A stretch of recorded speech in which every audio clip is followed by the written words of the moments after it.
Welcome to Striving for Consensus, Current and Future Management of Non-Small Cell Lung Cancer in Patients with EGFR Tumor Mutations. This is medical oncologist Dr. Neil Love.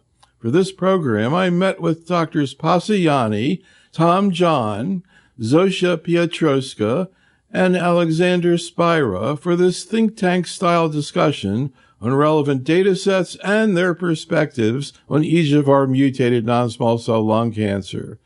To begin, we chatted about the management of patients with localized disease. So let's talk a little bit before Tom starts presenting the data about kind of your observations of people in practice and how they're reacting to evolving data in the localized disease setting, both adjuvant targeted therapy, particularly EGFR-based, and locally advanced. Obviously, we saw some great stuff at the ASCO meeting. Zofia, what are some of the questions you get and some of the issues that come up, and when you see second opinions, et cetera, you think people are struggling with, say in the adjuvant setting? I think in general, I've been really happy to see that these data have translated to clinical practice very quickly. Of course, they translated to approvals quickly, and I think there's been a lot of uptake, particularly of the ADAURA data, even from the initial presentation and then later with the survival data as well. So, I think we are seeing this utilized widely in practice. I think there's still a lot of open questions. We are now, just past the 3-year mark from the initial approval. And so now we're having patients who are reaching the end of that 3 years of adjuvant osimertinib. And so I think an important question that's coming up a lot in our practice and from colleagues in the community is 3 years really the right time? Should we be stopping?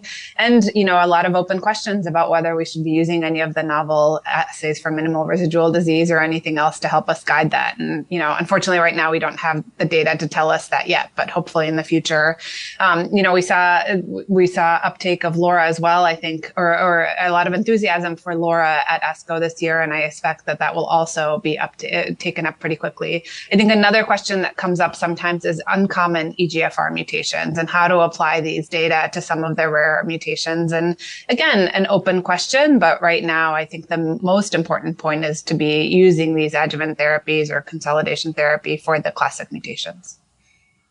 So, Pasi, another issue that a lot of oncologists bring up, and there's a trial looking at this, but in the meantime, is patients who are lower risk who are actually than were in the ADAURA trial. People are used for breast cancer. They have, endocrine therapy. It's maybe established in higher risk patients, but then they'll use it in lower risk, apply the hazard rate to try to estimate the actual benefit. What do you do yourself in your practice outside of a trial right now, Pasi, with these lower risk patients, and any thoughts about where this is heading? Well, I do think that is a question that does come up in our clinical practice and from our colleagues around the Boston area. I would say for stage 1B patients, I discussed that with the patients, and there was a benefit, obviously, in that subset as well. In the stage 1A patients, there is an ongoing dedicated trial looking at adjuvant osimertinib, and I mentioned that to patients and have a discussion with them. I don't know that I've had anyone go on adjuvant osimertinib at stage 1A, and I don't know if there would be any insurance-related issues that would come up with that. I would say the biggest question that comes up is exactly what Zofia mentioned, is what do you do at the 3-year mark? I'm starting to reach the first patients as well in the 3-year mark, and a lot of patients don't want to stop their therapy, and especially if they're tolerating it well and they know it's kind of an insurance policy to reduce the likelihood of recurrence, and so that's not always an easy conversation. So, Alex, another question that comes up is about adjuvant chemotherapy in these patients. This obviously was used prior to the ADAURA trial, but I see a lot of general oncologists sort of holding back on that and just giving osimertinib. Can you talk about your thoughts about that?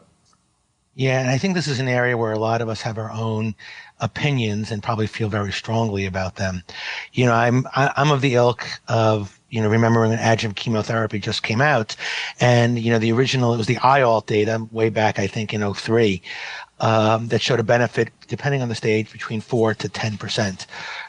Probably more towards 4, less towards 10, but small numbers. With that in mind, the average patient, I'm often hard pressed. I mean, we have a targeted therapy that works very well, that is relatively benign. You alluded to, Neil, whether or not you do beyond 3 years or not. I mean, even a benign drug beyond 3 years has an issue. It's a separate question. I usually am shying away from chemo unless there's a stage 3 is when where you're trying to go all in for it. There's in the adjuvant setting, the improvement rate is still probably measured in single digits. And I think when you look at the risk benefit analysis, and I talk to patients about it, of course, it's how you sway them versus, it's what we say, not just what they hear. I'm usually leaning against it unless there's somebody that really want to do anything. I do understand that there's many people that want to pursue it as well for those reasons. And I get it. It's not an easy decision, but for me, the juice is not worth the squeeze, so to speak. All right. Well, with that as a little bit of a background, why don't we get into your talk, Tom, looking at some of the advances in localized disease. So thank you for the very kind invitation. I was tasked to present on some recent advances in the management of localized and locally advanced EGFR mutant non-small cell lung cancer. So these are the survival curves that were presented at ASCO last year, showing the updated disease-free survival from the original New England Journal paper, which was updated in the JCO.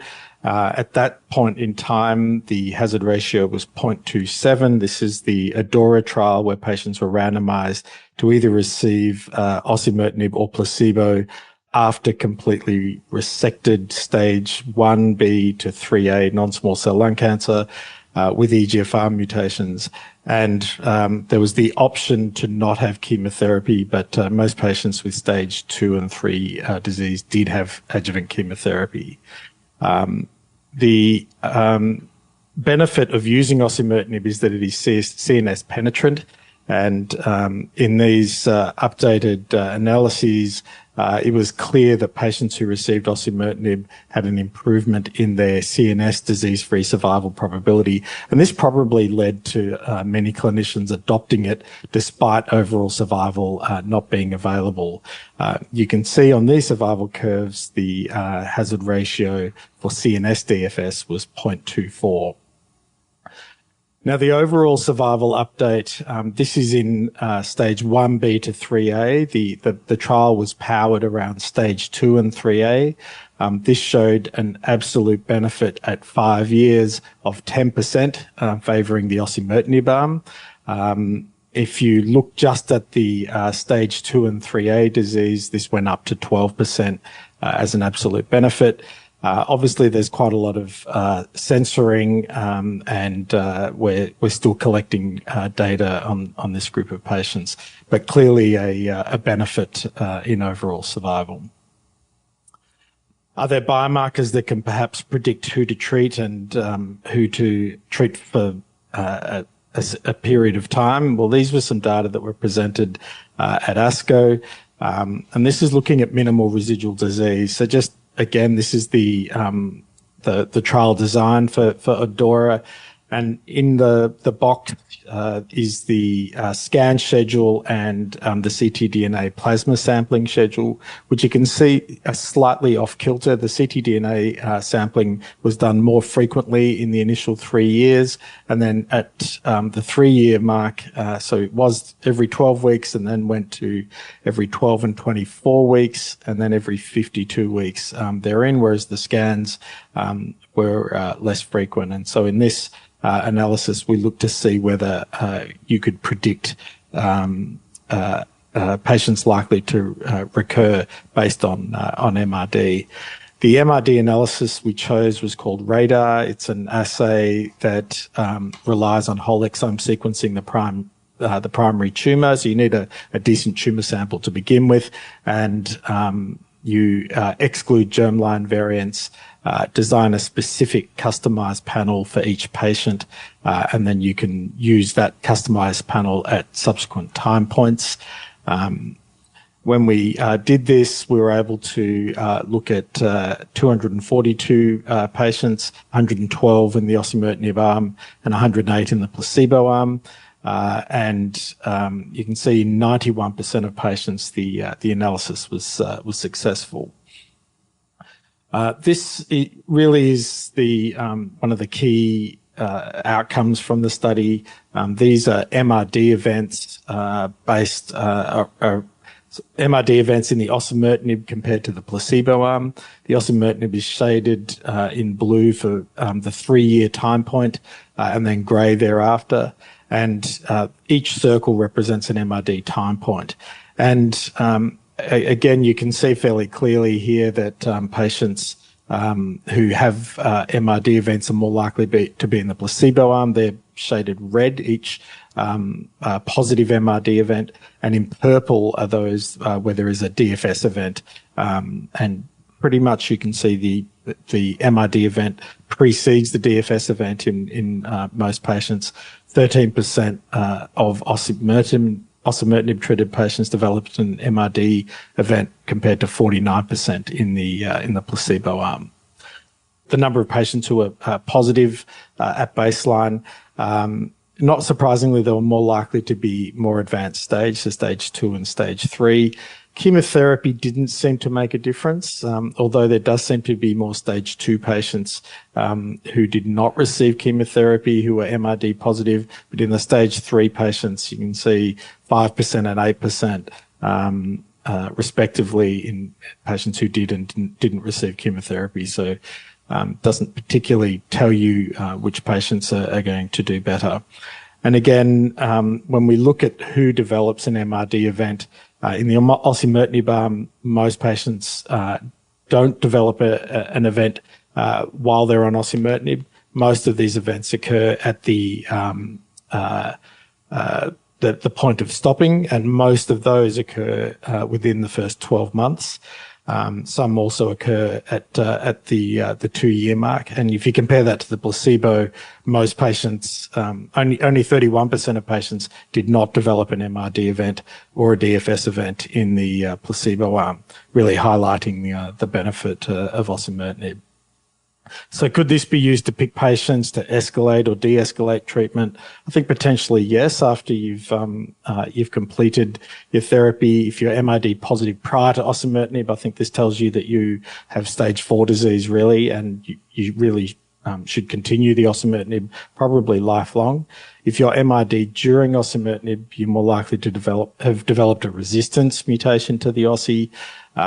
If you're MRD positive post-osimertinib, these patients, they're more likely to recur, but there's around a 5-month window, a lead time between the MRD event and the scan event. So you could potentially restart based on MRD. But the real question is, can we actually predict who the bad players are up front? And at the moment, we don't have that answer. There are some ongoing trials, including NEO-ADORA. This is having neoadjuvant osimertinib. I'll just show you that design briefly in a second. The ADORA 2 study is this is a phase 3 study looking at stage 1A patients, and then the phase 2 target study is looking at 5 years of osimertinib instead of 3 years. This is the NEO-ADORA trial schema. So patients that have resectable stage 2 and 3B disease are randomized 1:1:1 to either placebo and chemo, OSI plus chemo, or OSI alone, followed by surgery. You see they're looking for major pathological and complete pathological response. And then there's the option to have adjuvant treatment beyond that. I'm curious, Zofia. Right now, I'm going to guess you're not ordering it outside a trial, but I'm also going to guess you might see people getting some type of assay done. Right? Will you look at that? Will you take that into consideration? Are there any situations right now where you think it would affect clinical decision making? And more importantly, where do you see this heading? It was a really great slide there at the end where, depending on where the MRD is, you may, that whole future look at that. What are your thoughts, Zofia? I think these are really intriguing and important data. In short answer, I'm not yet using it routinely in clinical practice. I think that there's a lot of open questions still. What is the right assay to use? Is it a tumor-informed assay? Could we use a non-tumor informed assay, or will the limitations of sensitivity be an issue there? And importantly, how do we act upon these data? Is it really, if we find an MRD event, is it beneficial to those patients if there's no disease recurrence on scans to restart the TKI then? Or, would they do just as well if we wait some time? So I think right now there's still many open questions, but I will say I have patients who are hearing about these data and asking these questions, and the assays are out there. So I think the reality is that this is here to stay. And the main thing that we have to figure out together is what is the best way to use this? And can we be smarter about really personalizing this therapy and identifying that subset of patients who maybe need, a longer treatment approach. And I also wonder whether the data from LAURA, where patients got indefinite osimertinib until progression, will kind of bleed over into the adjuvant setting, and whether that will increase our enthusiasm for a longer course of TKI therapy. I personally would really like to know which patients need that rather than, doing it for everyone. Kind of curious, Pasi, I'm talking to your breast cancer colleagues, Drs. Burstein, Taleni, et cetera, all the time about a trial there where they're looking in patients on adjuvant endocrine therapy for the development of ESR1 mutations, and they're actually randomizing between changing treatment at that point to a different agent, SERD. Do you see that potentially happening in the future here in lung cancer? I think that's a potential here as well, and I think that one couple of challenges. First of all, when do you do that change? Do you do it kind of, as Zofia alluded to, do you change or continue treatment if you see something in the ctDNA but not anything in the scans? Is that the right time to change or not? And then here I think it would also depend on what do you change to, because resistance comes in multiple flavors to osimertinib, and you'd have to have a consistent strategy, I think, as to what to change it to. And is that chemotherapy? Is that an ADC? Is that something else in the future? So I think a question that will continue to arise, and I think from both the DORA and the LAURA we'll continue to have these questions about durability or duration of treatment rather, and also when to change therapies or to stop therapies for that matter. I guess, Alex, it also really gets into the question of how effective is osimertinib in the variety of mutations that are out there. There's so many out there. Even the difference between exon 19 and L858R. Any thoughts about whether newer TKIs or combining things with TKI and other agents with TKIs? Any thoughts about that type of strategy, Alex? Yeah, so I think there's a lot that goes into this, and I think those are all good strategies. I think the challenge you run into, and we'll allude to some of this in my presentation, is increasing toxicity, right? I think we all know that osimertinib is probably one of the easiest drugs to give. And as we add in other EGFR inhibitors, yeah, they work better, or they may work better, or they may work in combination, but that comes at a price. So I think those are going to be some of the challenges that you have for some of these things. We were learning a lot about some of the atypical EGFR mutations. We've talked about that at a previous meeting we've done. I think we need to learn a lot about some of these other mutations and really nail those down, because OC is not approved for many of those, the exon 18s being the most common one of those. So I think there's a lot out there. I think the newer ones are very interesting, but I do have some concerns about their toxicity. All right, let's continue with the LAURA data, Tom. Yeah, sure. And we'll talk a little bit about adherence in LAURA, and certainly across the board, we seem to think of osimertinib as being incredibly well tolerated, but you do see quite a few dose interruptions as well as withdrawals, but it's still a minority of patients. So the LAURA study is building on the ADAURA study. This is now a group of patients who have unresectable stage 3 disease. So, and this is using a different version of the AJCC staging. So just bear that in mind between ADAURA and LAURA. So this is now stage 3A, B, and C disease. Patients were randomized to either osimertinib or placebo on a 2-to-1 randomization. As we've intimated, the treatment continued until progression. So this is sort of accepting that this is non-curative. Primary endpoint, progression-free survival, and presented just recently at ASCO in the plenary session to a standing ovation.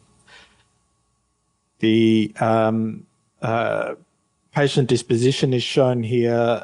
So most patients on the osimertinib arm, you can see just with the median follow-up of 22 months compared to 5.6 months in the placebo arm. And interestingly, crossover to osimertinib in the placebo arm occurred in 81% of patients, which is probably going to make overall survival a difficult endpoint to interpret.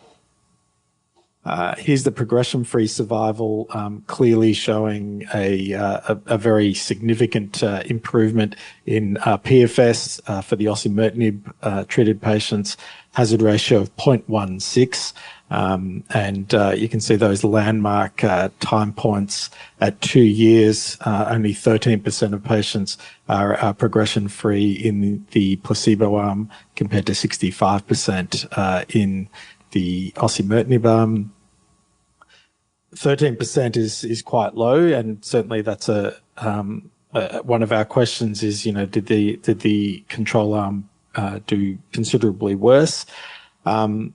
They probably did compared to the Pacific trial, but note that the staging is a little bit different. I've just put up here the comparison for stage 3A with ADAURA. So people are asking, well, should we be resecting these patients? It's a different group of patients, so I don't think you can really interpret this. But the surgical resection for stage 3A patients, those patients do seem to do better with surgery followed by OSI compared to chemo-RADS, but obviously you can't really compare those two directly. So the issues that have been raised around LAURA, PET scans weren't mandated. I don't personally think that's an issue, is that it would have occurred across both arms of the study. The lifelong osimertinib is accepting that this is not curative. As I said, 56% interrupted osimertinib, but only 13% discontinued. The control arm did do worse, but I think that is EGFR mutant lung cancer. This is, this is the best data we have for this. And people have been asking, does the chemoradiation add anything in this group of patients, or could you just put them on osimertinib? Personally, I think it does add, but I'd be very interested to hear what everyone else thinks. So before you get into your cases, can you talk a little bit more? Maybe I can just go to Zofia about the types of toxicities you see in this situation, and particularly the issue of pneumonitis in these people who had recent chemoradiation therapy. Yeah, it was an interesting data set, I think, regarding safety. In LAURA, they separated radiation pneumonitis from ILD events. And I would think, that it's valid to separate those. But in clinical practice, I think the two can be quite overlapping. And sometimes it's hard to distinguish what is truly a radiation-related pneumonitis versus, what is interstitial lung disease that's at least in part related to the TKI. And I think, the challenge, of course, is you can treat these patients with steroids, but what does that mean for the TKI therapy? And, I think if we're really truly convinced that this was purely related to radiation alone, then one can make the argument to, continue or resume TKI therapy after steroids. But a lot of times it's not so clear cut. And so I think these are decisions that are not going to be as kind of straightforward and as easy to divide into those two buckets in true clinical practice. And it's something that we'll have to, see evolve and as we treat more patients after chemo-RT with osimertinib. Kind of curious, Pasi, how you see people going through post-chemoradiation osimertinib compared to durvalumab in terms of the toxicity profiles. Well, the toxicity profiles, of course, of durvalumab and osimertinib are different, although both can give pneumonitis as a toxicity. And as Zofia mentioned, sometimes it's difficult to separate out whether that is just a prolonged or delayed radiation pneumonitis or whether the agent used in the adjuvant setting contributed to that. And that has obviously implications for durability of treatment. If it's from the agent, we tend to stop the therapy at least until pneumonitis has completely resolved or treated with steroids, et cetera. And that may be more of a challenge in the immunotherapy space, where that can also have perhaps negative implications to efficacy of a drug like durvalumab, less so for osimertinib. So I think these are toxicities that will continue to come, and we'll need to continue to monitor and be aware of them in development management plans, especially for in the LAURA setting, since the treatment, as Tom mentioned, in the trial was indefinite. It wasn't like in the ADAURA situation where it was for a predefined period of time. All right, well, let's see whether we can get through these cases in 5 minutes. I'm kind of wondering, particularly this first one you've got here, Tom. So, Alex, maybe you can comment after you hear this case. Thank you. So this is very, very topical, and I'll be very interested to hear what everyone thinks. So this is a 55-year-old, very fit and well lady who presented with several months of cough and shortness of breath, a mild degree of hemoptysis, and then had developed some pain in her ribs, hadn't required any medications, not pleuritic, no other symptoms, but it was the pain that led her to actually presenting. So at presentation, you can see there's a primary lesion in the left lung, and nodal uptake in the 4L node, but there's also an area in the pleura which you can see on the sagittal imaging. And the pathology, actually the 4L ended up being negative on EBUS. The 4R was positive for adenocarcinoma, and the hilum was positive. She ended up having an EGFR exon 19 deleted tumour, but also had a TP53 and KEAP1 mutant tumour. So given the 4R involvement, our radiation oncologist felt that the fields were too big, so she was commenced on osimertinib alone. She ended up having a very impressive response to osimertinib, which you can see there on the PET scan. It was a near complete metabolic response. And so we discussed with her whether we should take a more aggressive approach, given the co-mutations, that she was fit and well. She was very keen to do more. Our radiation oncologist felt that the disease was a lot more encompassable, and so she went on to chemo radiation. So this is before the LAURA data was presented, I must add. And then the osimertinib was held during the radiotherapy. Here's the radiotherapy fields. So it was 60 gray to the target dose. And, you know, it's, she had the sort of toxicities that you'd expect, some mild dysphagia, and then developed a cough and some pneumonitis, which responded to prednisolone, and she was able to continue on the osimertinib. And this is sort of where she's up to. She's now post chemo radiation. You can see she's developed some mild radiation pneumonitis there on the left.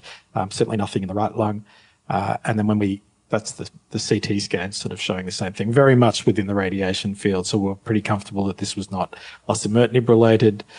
And her current progress is, because of the ongoing need for steroids, she's been switched to mycophenolate clinically very well. She's weaning her steroids and maintains this complete metabolic response. So you can see the last PET scan there is 14 months after commencing therapy. So any questions for Alex?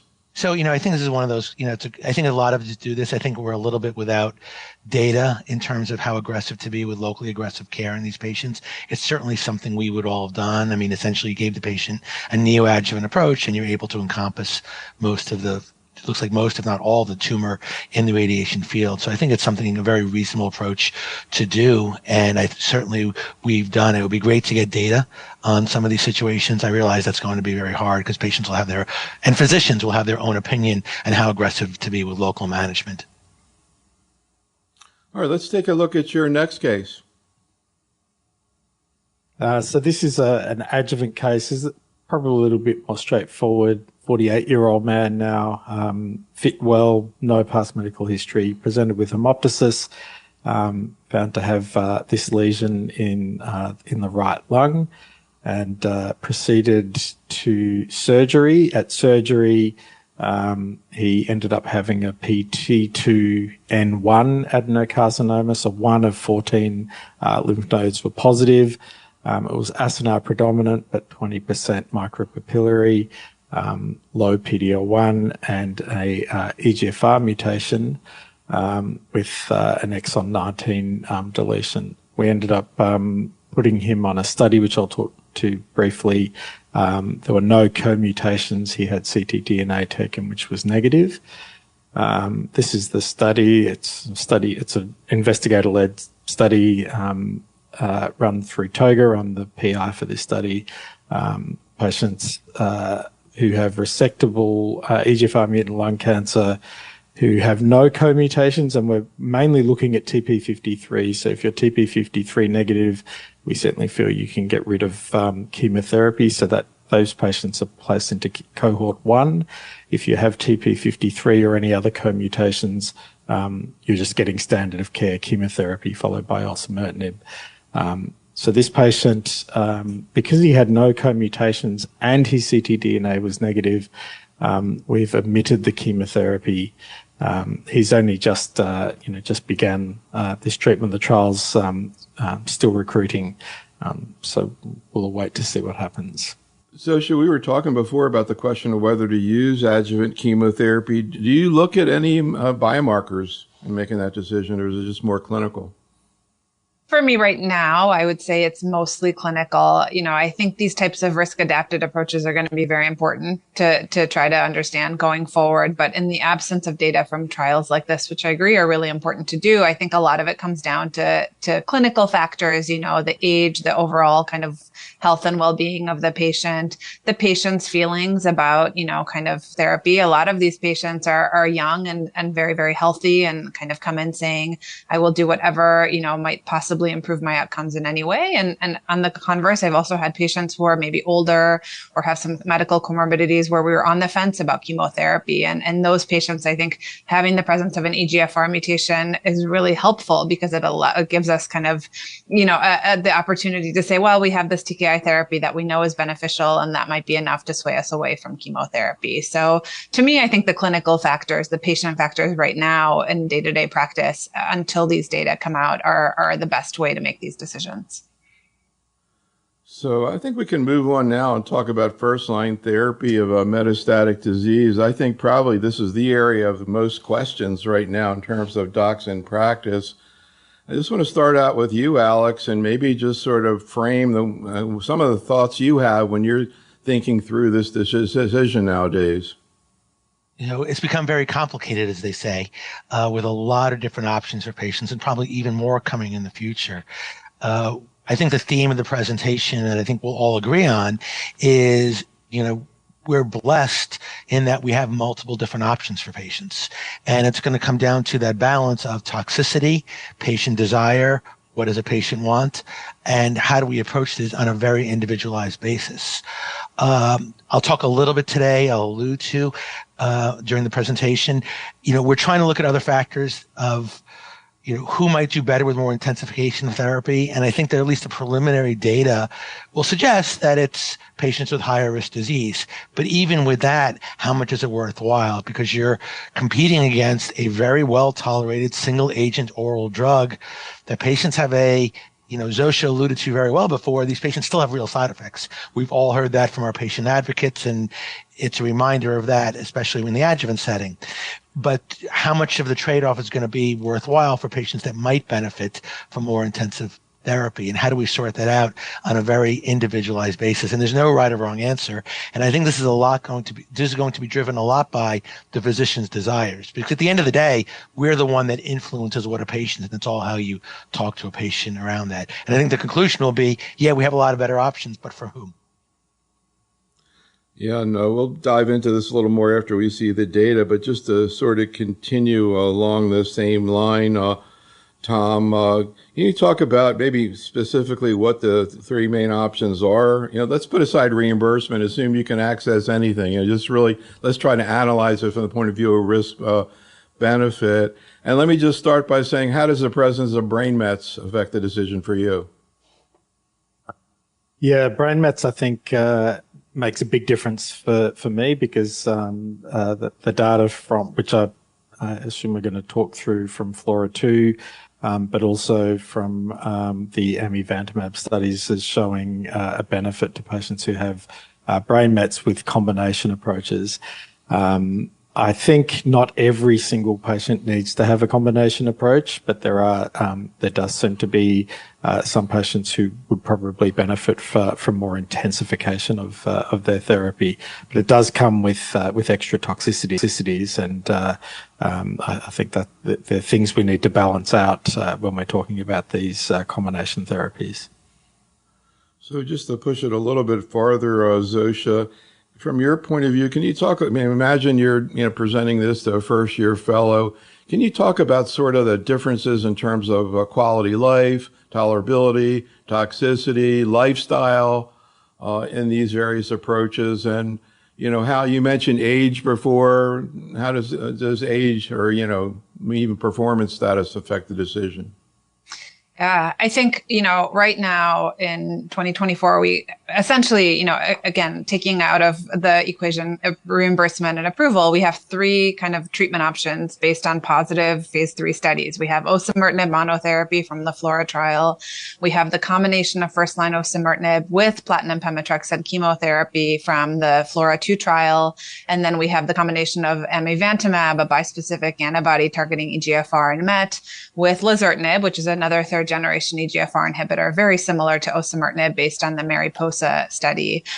Both of these, FLORA-2 and Mariposa, have shown significant improvements in progression-free survival, but neither study has yet shown an overall survival improvement with these combinations. And of course, we're looking at cross-trial comparisons of these three. And I would say that, they're quite different in terms of the patient experience. Of course, we're all familiar with osimertinib monotherapy. As we alluded to, this is generally, fairly well tolerated for most patients. Patients come to clinic relatively infrequently, once every few months. They take a pill once a day. And for most patients, I think they live fairly normal lives. Once you start adding combinations, the combinations are all IV. They require additional clinic visits and close monitoring. With chemotherapy, that's of course visits, with platinum pemetrexed every 3 weeks. Although I will note that in FLORA-2, not all patients continued pemetrexed maintenance for the duration of their time on osimertinib. Many of these patients eventually kind of tailored off the chemotherapy altogether. But there are the toxicities of chemotherapy, fatigue, myelosuppression that you have to be aware of. And then the amivantamab combination, I think, has a unique and different safety profile. There in particular, we see infusion-related reactions with the first infusion, although I think that'll likely be less common with the subcutaneous formulations. We see dermatologic toxicities, which can, in combination with TKIs, be quite significant for some of these patients, scalp issues, paronychia, things like that can have a big impact on quality of life. And the infusions there are every 2 weeks. So, there's really pros and cons to each of these. The experience is different. And I think, to me, the first question is it a patient who should really just get osimertinib monotherapy, or should we think about a combination? And then a second, maybe conversation about which combination between these different options, once, they're all FDA approved, would be the best one for individual patients based on the data, based on patient preference. And I think, as you mentioned, age, patient kind of comorbidities, and patient preference are going to play an important role in these. These are going to be long and I think complicated discussions for some of these patients in the clinic. But I think we have to help guide patients to what we think is likely to be that best first-line therapy. Pasi, could you talk a little bit more about the tolerability toxicity issues that come up with amivantamab? And Zofia referred to the sub-Q that was presented at ASCO. I'm curious what effect you see there. In myeloma, we saw such a gigantic, and other situations in oncology where you go from IV to sub-Q, daratumumab, huge difference in terms of infusion time, obviously, et cetera. Any thoughts about that, Pasi? Well, I think the infusion reactions are going to be fewer, as was demonstrated in that trial at ASCO. And I think that has some practical implications for the clinic to be able to administer it subcutaneously and avoid the infusion reactions and sometimes the chaos that that ensues after having an infusion reaction. I think it allows the therapy to be more widely disseminated into practices where they may not be used to infusion reactions like seen with amivantamab or other molecules like it. It doesn't, of course, take away the on-target toxicities, the EGFR, wild-type EGFR inhibition toxicities. So the paronychia, the skin rash, etc., will still be there and need their own management algorithms to either prevent them or treat them at the earliest sign of onset. So I think those will still continue to be present there, but I think the infusion reaction and just clinic flow will be improved by the subcutaneous formulation. All right, let's take a look at some of the data. Alex, if you can go through that. So we'll start with the simple, and I guess, this is old news for some, now 6 years old, but here's the standard of care from Flora, which, is to remind everybody, before osimertinib, there were other drugs. There was gefitinib and erlotinib. That were the standard of care depending where you are in the country, or around the world rather. And here's the original data from that study, 2018, updated in 2020. And as you can see, the improvement in overall survival here, 38 versus 31 months in terms of outcomes. And again, looking at the PFS as expected was even more important. Lots of subgroup analyses were done on this study. Looking at CNS, there was improvement in CNS outcomes. So lots of improvement in outcomes no matter how you look at that. Osimertinib is just a better drug. Here's the CNS data, as you can see. So the patients did much better if they had CNS metastases as well. Not a surprise. We've all learned over time that osimertinib has much better CNS penetration than did the previous generation of drugs. To me, the most important thing is really the toxicity. And again, some of us have grown up with these drugs, even previous generation of drugs. Very complicated slide here, as you can see. But if you really look at it, the incidence, and I think our clinical acumen, looking at incidence of diarrhea, rash, and the general malaise people have in this is much improved with osimertinib. I think, we see the data here, but in my experience, it actually is even better. I mean, looking at these drugs and having given them, the overall side effects from osimertinib, much better drug. And this quickly moved to the standard of care where I think in almost all the world, maybe except for a few holdouts, osimertinib has emerged as the standard of care for all this. And we're very used to giving it and the dosing. Taking some of Pasi's thunder away here. Pasi was a co-author on the study and presented some of it, but looking at Flora 2, and here we had the improvement. So this was now asking a very simple question. So let's look at the frontline therapy. What happens if we add on chemotherapy? So you would add on chemotherapy, platinum-based, most carboplatin pemetrexed to osimertinib versus osimertinib alone. And as you can see, there's an improvement in outcomes, no matter how you look at it. Looking at improvement, progression-free analysis, investigator assessed versus the Burke review, blind independent central review. And as you can see, there are improvements here, 25 versus 16 locally, 29 versus 19 centrally. Clearly some differences there, but nevertheless, there were some improvements here. And, some people were surprised by it. Some people were not. The exact etiology, this is unclear, whether or not we're actually driving down tumor burden, whether or not you're preventing emergence of resistance clones, unknown. But we can see here the clear improvement with the addition of chemotherapy. PFS in the CNS actually improved as well. So as you can see here, the orange versus the blue curves, similar story. Progression-free survival with CNS or without CNS at outcome, both patient populations did better. And this has always kind of been, a very important endpoint in patients with EGFR mutated non-small cell lung cancer. Of course, you look, which subgroups benefited more, and you saw pretty much benefit across all subgroups. Maybe ECOG 0 probably crossed the barrier a little bit more than the other ones.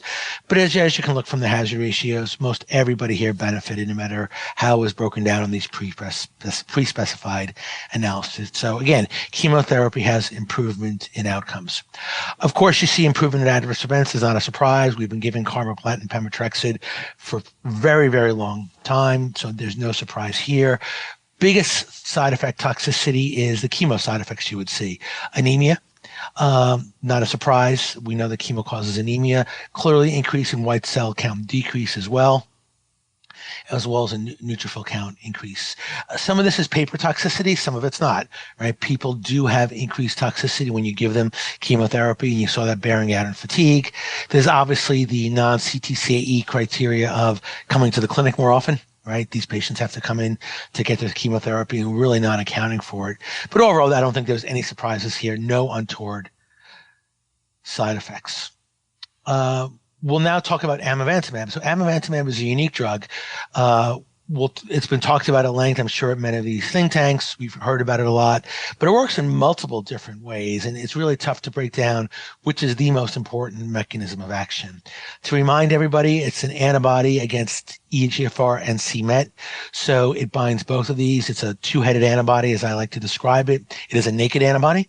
So it is not an antibody drug conjugate, but it can work in a couple of ways. It can block ligand antibody activation, so essentially blocking the external part of the cell surface, so preventing EGFR from binding. Once it binds, it causes receptor internalization and degradation, so EGFR can no longer signal. And there's ADCC-induced trogocytosis. I laugh because I didn't know about trogocytosis in medical school. It did not exist, I think, through a few years ago. But in essence, binds with macrophages and NK cells to bind the cell surface and cause immune activation as well. One of the most important things that we have to think about is secondary resistance is a major cause of TKI resistance. And you can think about it as well. So as you think about one of the major causes of TKI resistance is c-Met, C797S. This would, in theory, prevent that from happening because you're binding c-Met and EGFR. So in my mind, the most important thing is preventing or delaying the onset of that by number one, but we don't know which one of these is more important than others. So the Mariposa study is a very standard clinical study, really going to focus on the first two cohorts, Ami-Laz versus osimertinib. Lazertinib was just in there to prove that lazertinib, the TKI here, is as good as osimertinib in a specified analysis. So the main endpoints here are looking at first-line EGFR or L858R mutated non-small cell lung cancer and comparing amivantamab, lazertinib, I'll abbreviate it as Ami-Laz, versus osimertinib. And the typical secondary endpoints are seen here. So as you can see here, PFS on the top compared with osimertinib. And as you can see, there was a significant improvement in PFS compared with the osimertinib group at the top. At the bottom, you see some of the comparison versus lazertinib, but really focusing on the top, 23 versus 16.6 months. So it appears that you have an improvement in progression-free survival with a hazard ratio of 0.7 with a significant p-value. So I'm sure we'll get into how do you compare this to chemotherapy in a few minutes, but in my mind, not dramatically different compared with the FLAURA2 data.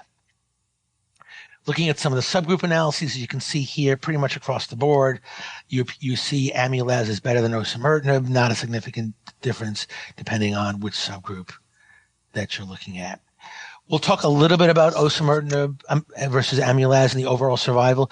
Could not be estimated. We are beginning to see the separation of the curves here with a hazard ratio of 0.8. Could not be estimated right now. Early analysis. We think there might be some hints of improvements here, and hopefully by the next analysis, when we reach enough events, there may be improvement in overall survival. At least now, all we can say there's a trend in OS to be determined. Now looking at adverse events, and here's obviously very similar to the FLAURA2 study. As you can expect, there's an increase in adverse events. Here you're seeing the typical, as Pasi alluded to before, the EGFR wild type events. So paronychia, infusion-related reactions, which, again, as was alluded to before, may be going away, we hope, as the subcutaneous formulation gets hopefully rid of that. You are seeing probably more rash, 62% versus 31%. If you've given this drug, there's not a surprise there. Hypoalbuminemia is one of the big ones, and it is not just a paper toxicity. We know that all the MET drugs drive hypoalbuminemia and edema, but you are seeing increased edema here. And for some patients, this can be very significant as well. As you can see, lots of increased side effects. So again, no surprises here. Alluded to some of the EGFR wild-type toxicities. But again, as would we expect, given the mechanism of action of amivantamab.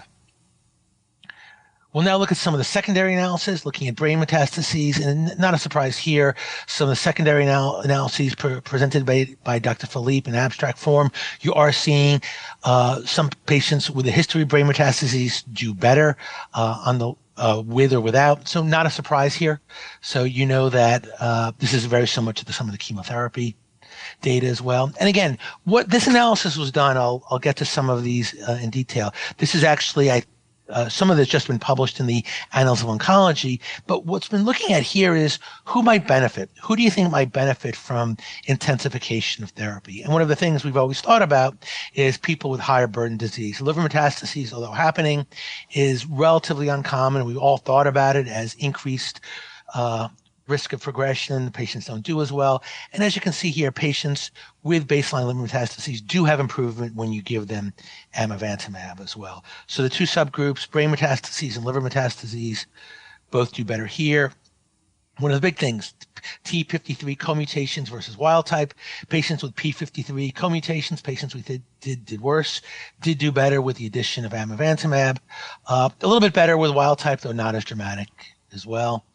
And again, one of the big things that we looked at is who has detectable baseline circulating tumor DNA. Again, higher burden of disease. Patients with higher burden of disease measured by circulating tumor DNA, we believe did do better. Patients without detectable circulating tumor DNA did better as well. So again, looking at some of these subgroups also. One of the big things I think Zofia talked about, and I think one of the big studies being done at several institutions, I think Memorial with Helena is leading one of these as well. Patients who did not clear circulating tumor DNA, we always thought these patients did worse. And patients who did not clear the circulating tumor DNA clearly did better with Ami-Laz versus OC. And as you can look here, that's significant. Patients who didn't clear the circulating tumor DNA, 9 months of PFS here, so relatively small. And again, no surprises here. So again, this subsequent abstract really reinforces that patients with high risk subgroups did do better with the combination. Of course, everybody did better with the combination as well. So that's where we are right now, and where we hope to see, and is where we are in terms of the 3 treatments. And I'm sure we'll talk about which treatments do people like to give and where are people's mindsets right now. Maybe we can kind of get into that clinical issue by looking at your cases, beginning with this 47-year-old patient. What happened there? And maybe Zofia can respond to this case. Yeah, so this is a very straightforward clinical trial patient. So it's a 47-year-old non-smoker who presented with a cough, had exon 19 deletion, so the mutation that we think does better than AL858R, had bone and lung metastases, did not have brain metastases. And when I sat down with him, I said, hey, what do you want to do? And, he wanted to be as aggressive as he possibly could. And you can say the patient did not have a high burden of disease here. So this patient did not have a high burden of disease, did not have liver metastases, had relatively small lung mat as well, but wanted to be treated on amivantamab and lazertinib. And we talked to him about the risk of embarking on a clinical study. He's currently on and actually doing relatively well with a reasonable response. And one can argue this is a patient that did not have a very significant burden of disease as we might think about some of those subgroups.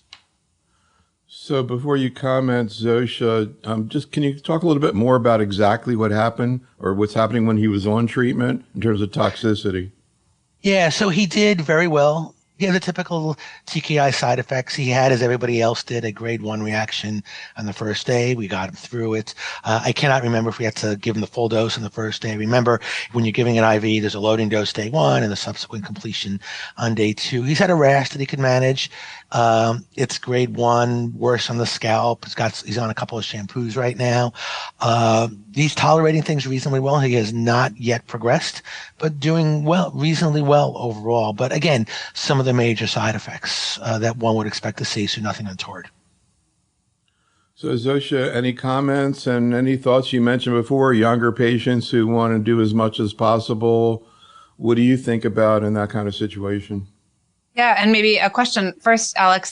The decision, once you kind of get to the patient wants to try to go for a combination if possible. How did you talk about chemotherapy as well as an option, or why specifically the choice for the Mariposa regimen here? So we had Mariposa open at the time. So this patient was on it for a while. So we had Mariposa. And at that point, Flora 2 either was closed or not open. I can't remember because it's been a while. I think it was closed at that time. So the decision point for him was OC versus trial. Yeah. So I think this is a perfect illustration of a patient, a young, healthy patient, as many of these patients with EGFR mutant lung cancer are, who come in and say, I don't just want the TKI. I want the next best thing. I want to, kind of take the most aggressive approach. And I think combination therapy in those patients is very appropriate, even outside of a high disease burden, to really kind of induce the maximal response and hopefully the longest duration of response. In my practice, I think, outside of having the Mariposa trial open, I think, a chemotherapy combination would be also very reasonable in a patient like this. Of course, today we actually only have the Flora 2 regimen available, outside of a trial. So I think I'd probably, talk to this patient about osimertinib plus chemotherapy. But in the future, I think that, once Mariposa is approved, both would be very reasonable. I think that, the data for amivantamab is quite compelling. And I think there is certainly going to be a role for this drug at some point in these patients' disease trajectories. And I think some of the question may be a little bit of a sequencing question as to, when can we access these therapies? If we give them amivantamab first line, might that save chemotherapy for the future? Conversely, perhaps if we have access to amivantamab in a later line setting, either with chemotherapy or on a trial, that may be okay as well. So I think there's a little bit of a discussion too about strategizing, the best way for these patients to access the most therapies, and hopefully for amivantamab to be a part of that patient's treatment course. So Tom, again, sort of putting aside reimbursement and regulatory issues, and you talk a little bit about how you think through this decision. And, we talked about the younger patient who wants everything done. What about the 75 or 80-year-old patient who wants everything done? Yeah, it's a good point. I don't think there's a clear answer.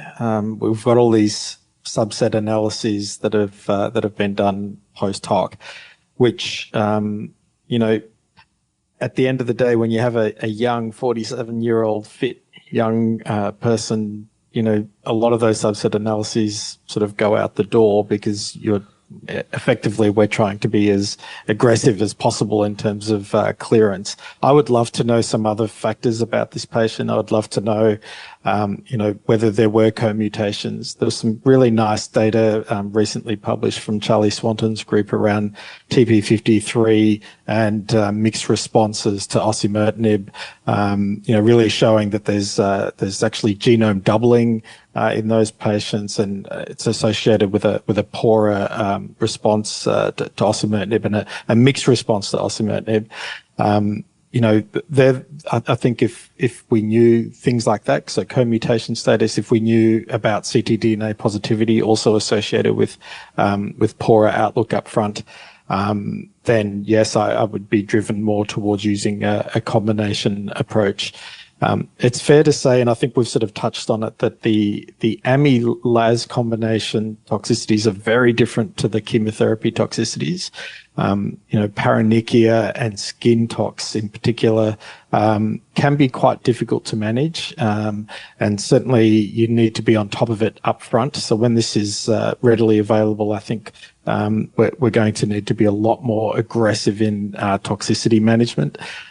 Chemotherapy is we're probably a lot more familiar with. And so those toxicities, I think we're a lot better at managing. And as Zofia indicated, a lot of patients stopped the chemotherapy on the Flora 2 study after 6 cycles. And, there was still that progression-free survival benefit in that group of patients. So I think if we had, ideally, if I had a lot more information up front rather than just the mutation and the sites of disease. I mean, sites of disease definitely come into it, liver, brain. But if I also knew about co-mutations and ctDNA, that would definitely influence the therapeutic paradigm that I would approach this with. So, Alex, before you go into your next case, any thoughts after having heard your colleagues comment on this first case? Yeah, I mean, so this is somebody that if it was not enrolling in a clinical study, I would probably push them to osimertinib single agent, just because of the tolerability and the toxicity and the time in clinic. I mean, knowing where we are in terms of the data right now. Great point. All right, let's go take a look at your next case. So this is a relatively straightforward patient, just met a couple months ago. So it's a 53-year-old woman who presented with L858R, multiple subcentimeter lung metastases, really had a minimal cough from this, and it's quite surprising. You can't see the little tiny lung metastases except if you have a microscope, but they're there in some of the other images. But that's the big lung mass that we're seeing. So she's a minimally symptomatic school bus driver, 4 children. Didn't really want to intensify her therapy. So we just put her on osimertinib single agent. She's done very well. The mass here has shrunken just a little bit. There's probably a little bit of atelectasis. All those little tiny nodules, those subcentimeter things have resolved, and she's doing really well, and she's able to work full time. So for her, it was all about quality of life. She did not have a high burden of disease, didn't have brain metastases. She does have L858R, which in my mind was a little bit of a worse prognosis from what we know, but she's doing well so far. And for her, it was about being able to keep her quality of life going, not come into the clinic and be with her kids. So, Pasi, any biologic explanation for why people with L858R don't seem to do quite as well as exon 19? And in general, when you think about co-mutations and the primary mutations, what variability do you see in response to osimertinib? Well, we certainly learned that from the FLORA trial that patients who have the L858R mutation don't derive the improvement in OS as compared to those with the exon 19 deletion. And as such, it's felt to be perhaps not as good of a, or not as responsive to osimertinib mutation. Usually the PFS is shorter with the L858R mutation as well compared to the exon 19 deletion. Part of that's probably biological. Part of that's pharmacology, meaning I think osimertinib is just a better inhibitor of the exon 19 deletion compared to the L858R, and that may be why we're seeing some of these clinical differences. But I do think that moving forward, gathering data on these trials to show whether the combination also improves the outcome for patients with L858R as well as exon 19 deletions will be important. We know from both FLORA-2 and Mariposa that indeed is the case. So it's one of the things that goes into certainly the decision making about a single agent versus combination. And Alex, it sounds like in this case there were no co-mutations, and I don't know if you did or did not check for cTDNA. Yes, there were no co-mutations, and we didn't check for clearance. The patient had I think this patient had a Guardant that was positive, so it was positive at baseline based upon that. But we didn't check for clearance. We're not doing that routinely right now. Certainly a feature that positive ctDNA we know is a poor prognostic factor, and certainly something that could go into the decision making about a combination versus a single agent. Zofia, do you take that into consideration? Or you're more likely to offer combination therapy with somebody with L858R? I think it's a factor that I try to take in the context of other risk factors. The way that I think about it now is the more of these various risk factors someone might accumulate, the more likely I am to think about a combination. So L858R, the presence of brain metastases, baseline ctDNA, co-mutations like P53. It's, each of those is kind of a checkbox that we can think about. And the more of these that patients have, the more likely I am to push, again, in the context of other kind of patient factors. So in and of itself, I think it's not, it's certainly very reasonable, I think, for an L858R patient to receive osimertinib monotherapy, but in the presence of other factors that might push me. We had a case that was actually sent in from a physician who wanted to have the case presented to you all. Actually, he would like some assistance with this. Seems like we're talking a lot about young patients nowadays. This is a 49-year-old man, stage 4 disease, exon 19. EGFR ER-E7 468750 deletion. I don't know if that's equal to exon 19 as usual, but goes on osimertinib. We'll show you the scans in a second. And then had a relapse only 8 months after starting for metastatic disease. And he says that at that time the FLAURA2 trial came out, he relapsed only in the neck, rest of the areas under control, so he added chemotherapy and kept the osimertinib going. But he knows that there are a lot of other possible decisions. So let me start with you, Alex. You have a patient with an exon 19 deletion who is progressing after 8 months. Doesn't sound like the disease is, in any critical area or massive, but concerning that progression occurred. What would you be thinking about at this point? So, the thing I usually thought about first is radiation to the site. It's oligoprogression in the neck. I think the reality is, though, it's a neck node, so I would expect this to probably grow back in another contiguous. Oh, so here's his original scan. Yeah, as you can see, this guy had pretty bulky disease, and that's his initial response. I don't know if he's going to share with us oh, there you go. Look at that. So, to me, it would be, all these are reasonable options. I think radiation is reasonable to the neck nodes. In my experience, when it's nodes, you're probably going to get an ipsilateral progression, probably in the mediastinum. You can see it crawling down there pretty fast. And obviously it just doesn't stop in nodes, but I think radiation would be very helpful there. I think certainly adding on chemotherapy right now, or switching to Mariposa 2. We haven't talked to you about that yet. Amulaz is reasonable. And of course, the question that always comes up is getting a biopsy to look for mechanisms of secondary resistance. You can ask everybody, are they going to get a biopsy? Are they getting circulating tumor DNA? Are you going to get both? This is probably something that's really amenable to a biopsy. So I would probably get a biopsy on this and use that in my back pocket as well. But I'd probably radiate this as well. This looks like something the man or the woman is going to be pretty symptomatic from pretty soon. And I'd like to probably double down on preventing pain and symptoms in the neck. So, Zofia, anything you want to add to this? It's interesting that he kind of views it as, sort of FLAURA2 later, but, actually, normally one of the options would be to start chemotherapy, and then a lot of people would continue the osimertinib, particularly if they're brain mets, and here it's just, just keep the osimertinib going. I don't know if that's really basically different. Any thoughts, though, about this case, Zofia? Yeah, no, I agree. I think that's something we've done in our practice for quite some time. When patients progress on a TKI, if we're using chemotherapy, we've often thought about continuing the TKI with the chemotherapy. That is the subject of an ongoing study, specifically called the COMPEL trial, where they're looking at chemotherapy plus osimertinib versus chemotherapy plus placebo at progression. So we'll get some more data there, but I think it's very reasonable. And Pasi, you're going to review some later line issues. So talking about resistance, just to summarize that there are a number of different ways in which cancers can develop resistance to EGFR inhibitors or even other targeted therapies, either by developing a mutation in the drug target like EGFR C797S or T790M, which we don't hear much about these days, developing some other genetic alteration that provides a bypass signaling pathway, MET amplification or HER2 amplification.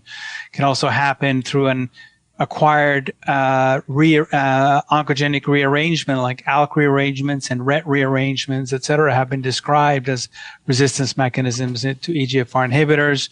Mutations in further downstream signaling pathways in the RAS, RAF, MAP kinase signaling pathway, PI3 kinase signaling pathway, cell cycle losses. And then as we talked about, not only small cell transformation, but with osimertinib, less so reported for other EGFR TKIs, also squamous cell transformation, which also, of course, would impact your choice of chemotherapy.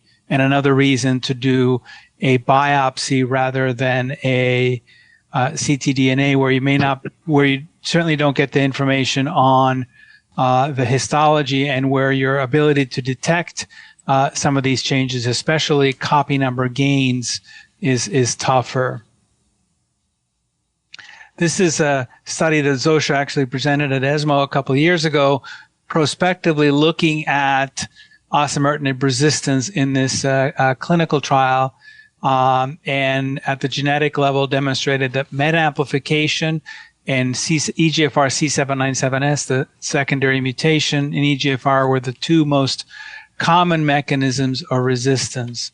I think important also, an important finding of this trial was the feasibility of doing prospective tumor biopsies was possible in a little over a third of individuals, which recognizes the challenges of this. Sometimes biopsies happen in, or progression happens in unusual or difficult to biopsy locations, or lymph node that's growing next to the aorta, and the interventional radiologists don't feel comfortable biopsying that. So having alternative strategies, ctDNA or epigenetic profiling or other things, are certainly very useful, and hopefully will continue to provide ability to profile tumors non-invasively moving forward.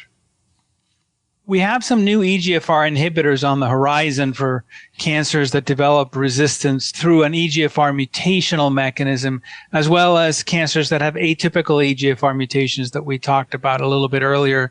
This just highlights one of them, a compound from Black Diamond Therapeutics called BDTX1535. And the bottom are shown all the different EGFR mutations and their locations, and showing that this agent can be effective. And on the top left corner, the drug is much more effective against the mutant forms of EGFR compared to the wild type form of EGFR. So it has that similar property as osimertinib, being selective against the mutant forms over the wild type form of EGFR. And that's important because the toxicity of EGFR inhibitors comes from inhibiting the wild type form of EGFR, not the mutant form.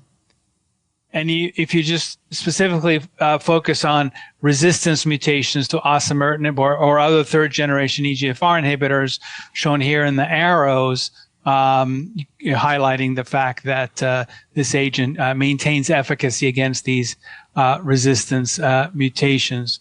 It is not, however, effective against EGFR T790M. So it's other resistance mutations, C797S, L718Q, others, but not T790M. And this just shows early clinical data in patients that were treated with this agent. And you can see on top there EGFR mutation, L858R exon 19 deletion. There are resistance mutations in orange. All of here are C797S. The prior lines of therapy are detailed below, and you can see that there are patients that have achieved partial responses and several that have ongoing therapy. So there are potential strategies, either by ctDNA detection or tumor sequencing, that you can find actionable secondary EGFR mutations, and new drugs on the horizon for that. And many of us were familiar with some of the earlier therapies in this space, including the medicines from or drugs from Blueprint Medicines, which were in clinical development but subsequently have ceased clinical development, but don't think also had this degree of clinical activity, at least in the limited data sets that were available. We talked about amivantamab already as a bispecific inhibitor of EGFR and MET, and certainly as a single agent, there is data on amivantamab providing efficacy against EGFR resistance mutations, and also in cases of MET amplification as a resistance mechanism to EGFR inhibitors. Also clinical data with the addition of a MET-directed tyrosine kinase inhibitor, such as tepotinib or capmatinib, added to osimertinib, providing or reinducing responses in patients that have developed MET amplification as a resistance mechanism. The biggest challenge for MET amplification is the definition of MET amplification, as it's not a dichotomous present or absent, it's a range, and those definitions tend to vary a little bit from trial to trial, so it's important to pay attention to that. But amivantamab in the second line setting has been added to chemotherapy or in combination with lazertinib and chemotherapy, compared to chemotherapy and evaluated in this Mariposa phase 3 clinical trial in patients that had the common EGFR exon 19 deletion or L858R mutations who had progressed on or after osimertinib monotherapy as their most recent treatment.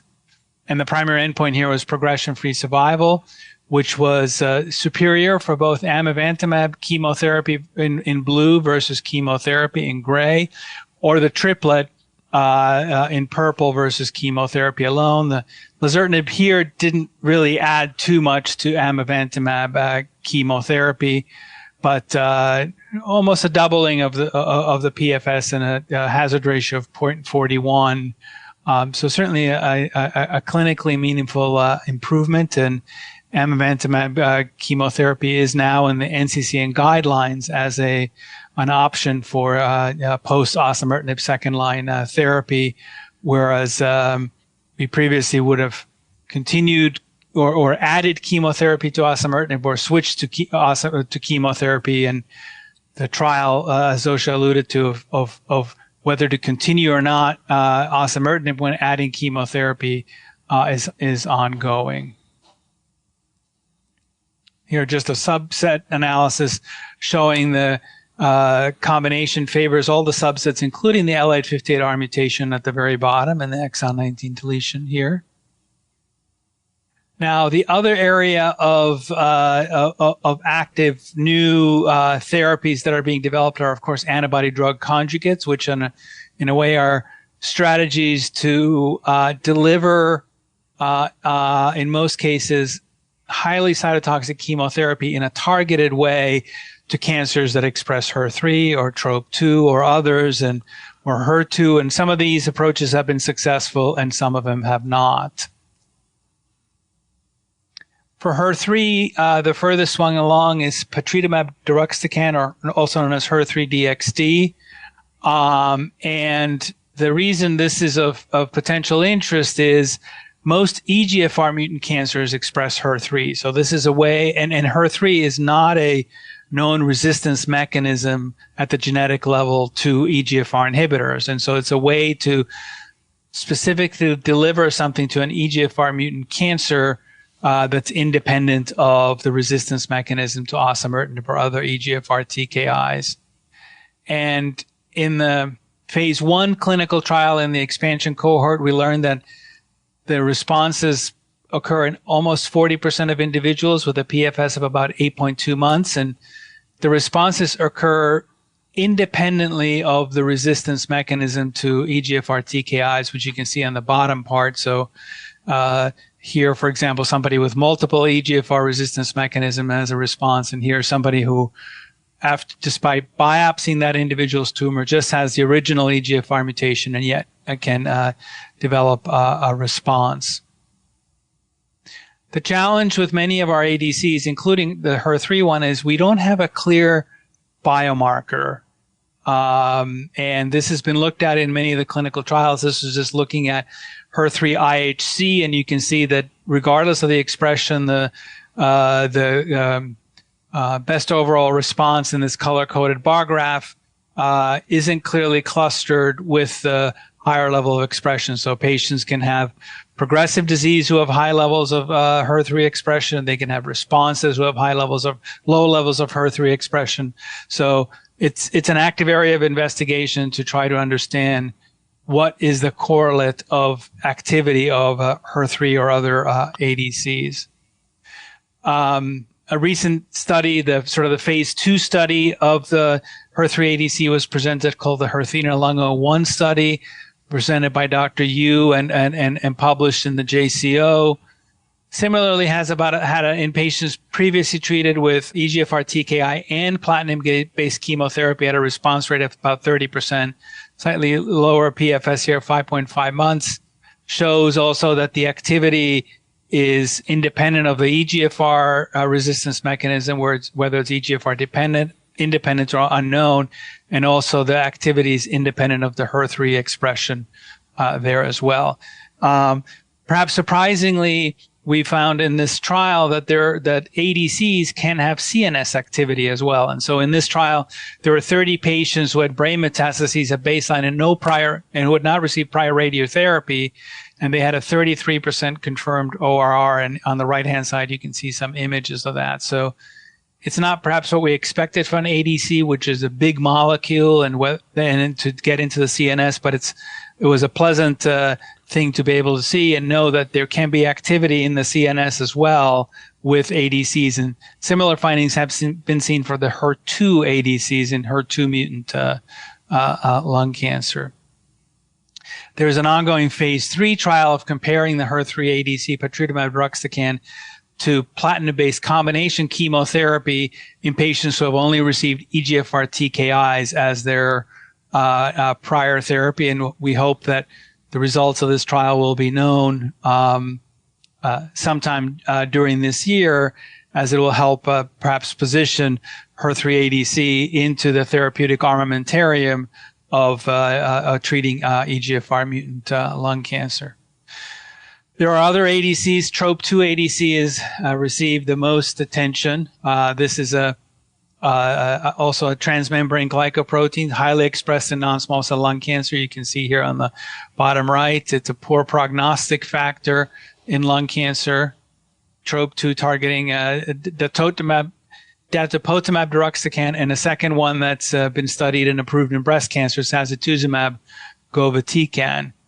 And what we've learned over the last year is the data from the TROPION-Lung01 study, where Dato-DXd was compared to docetaxel in patients that had previously been treated with systemic therapy, including those with EGFR and other oncogenic alterations, had to have received targeted therapy as well as platinum-based chemotherapy.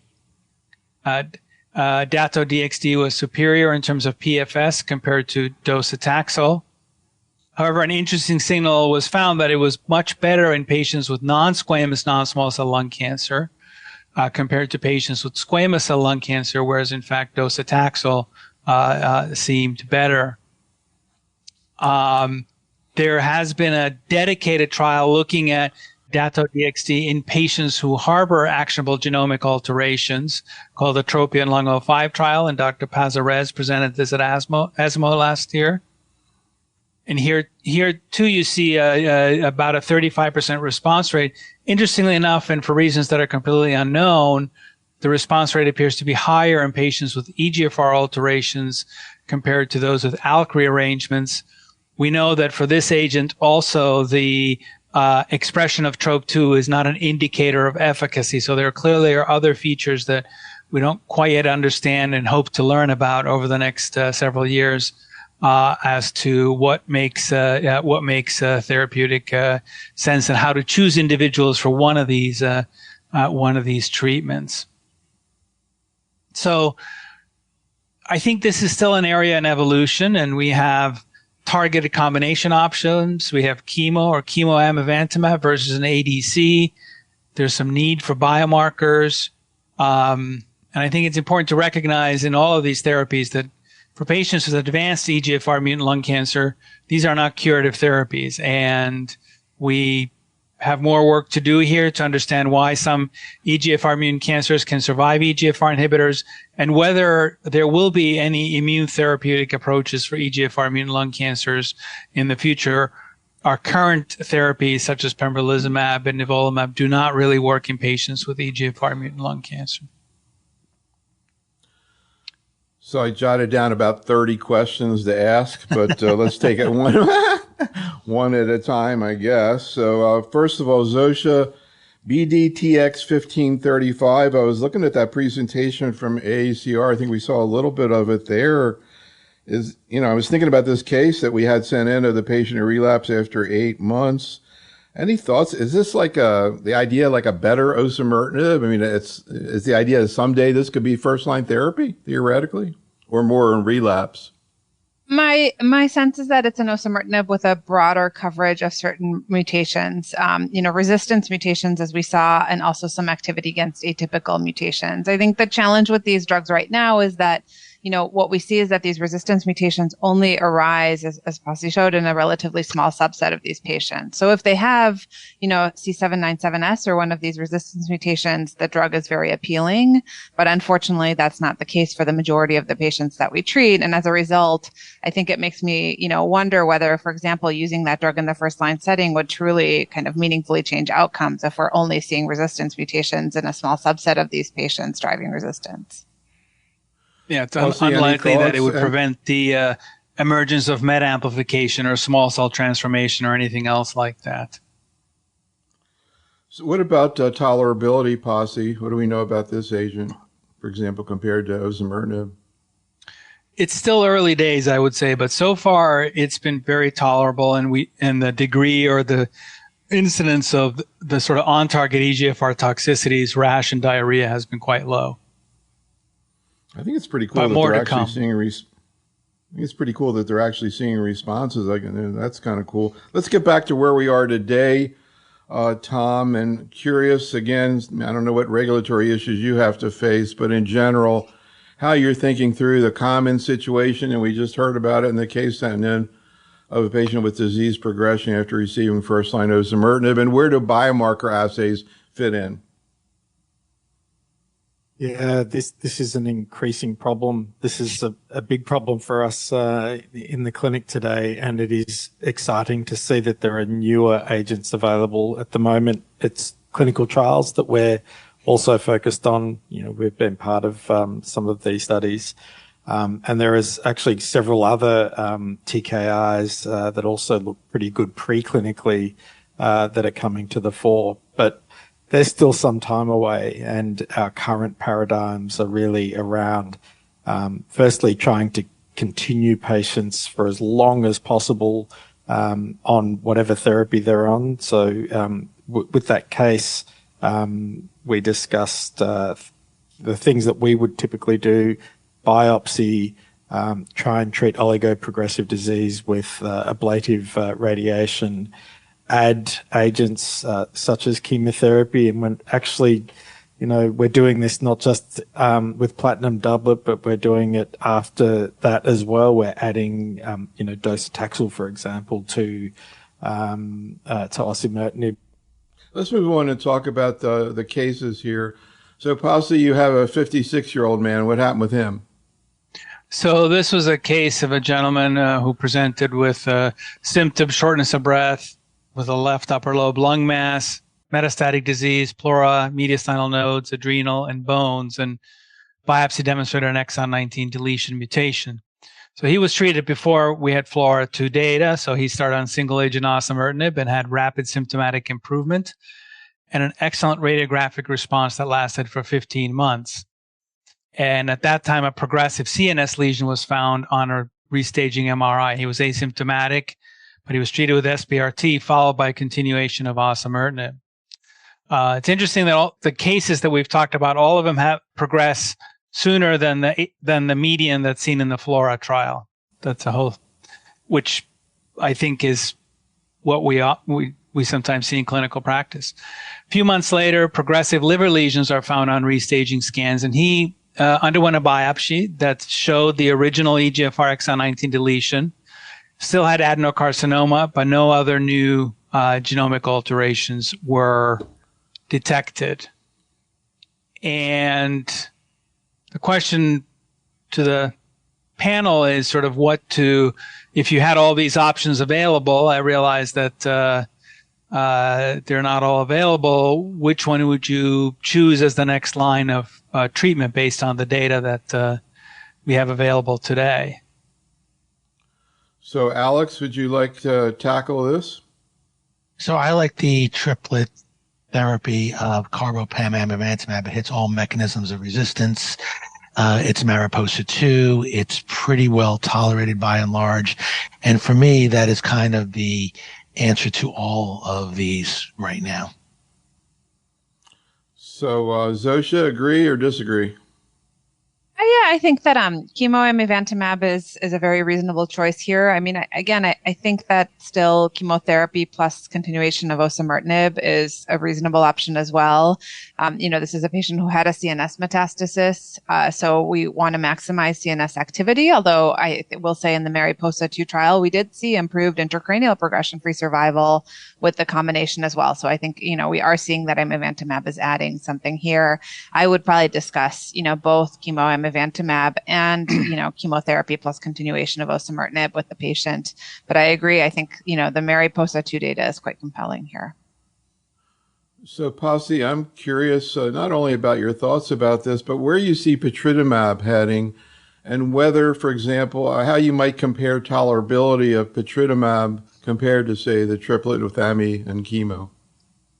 So we don't have, of course, regulatory approval for patritumab yet, and we're waiting on the HERTHENA Lung 02 trial results comparing patritumab to combination carboplatin pemetrexed, and we'll see what comes out of that. It does have a different side effect profile. It has more of a chemotherapy side effect profile, nausea, GI side effects, bone marrow toxicity. It doesn't have the skin toxicity that you see with amivantamab.